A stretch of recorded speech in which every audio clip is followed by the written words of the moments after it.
worst persons in the world. Bronze goes to Bill the Clown. Tuesday night on MSNBC, someone said that people who watch Fox News are paranoid and racist. That should tell you everything you need to know about the entire NBC situation. Pinhead does not even begin to cover it. That would have been me. I said that. That, to quote it exactly, since Fix News has now migrated completely over to serving propaganda to tinfoil hatters, conspiracy theorists, paranoids, and racists, it is not a news organization. Mr. O'Reilly is upset, and he has a right to be upset. Tinfoil hatters, conspiracy theorists, paranoids, and racists. I'd like to apologize. I left out loons. Fox Noise is only in the business now of serving propaganda to tinfoil hatters, conspiracy theorists, paranoids, racists, and loons. Own pinheads.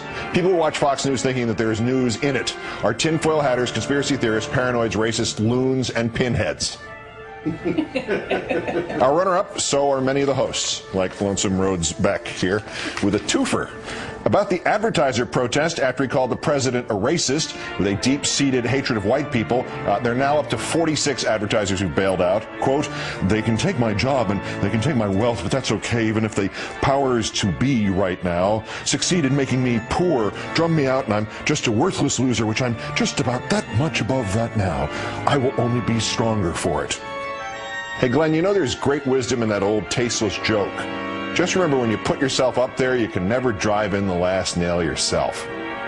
Part two, if you watch MSNBC, I contend that you will see the future, because they are laying the groundwork for a horrible event that will, what they're laying the ground for, anything from the right there, some awful event, and I fear this government, this administration has so much framework already prepared that they will seize power overnight before anybody even gives it a second thought.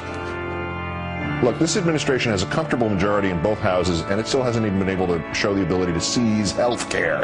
So when you say stuff like that, you don't just sound crazy. You sound really poorly informed and crazy. By the way, that horrible, awful event from the right, by the way, that's already happened. It's called the Glenn Beck Show. But our winner, once again, Congressman Wally Herger of the 2nd District of California, still defending his actions and those of that guy at his town hall, Bert Stead. Conveniently, videotape has finally surfaced. I have been known to say things fishy. I have been known to even attend ReadingTeaParty.com protests.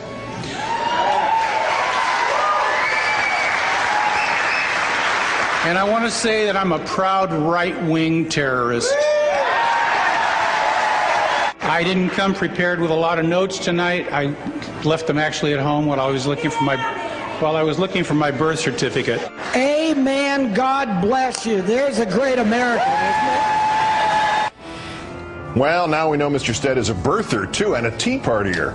And Congressman Herger not only still thinks he should not have been gently asked not to throw the term right-wing terrorist around, he's blaming, who else, the Obama administration. Herger's office has issued yet another statement, nobody's name attached to it this time. Mr. Bert Stead, it says, is a taxpayer and veteran who, like so many others, is rightfully fed up with being called un-American or extremist or a political terrorist by liberals in Washington for simply exercising his First Amendment rights. Mr. Stead served his country, and therefore he is a great American. The congressman doesn't at all regret commending him for standing up, exercising his free speech rights, and expressing his strong concerns with the direction liberals in Washington are taking our country.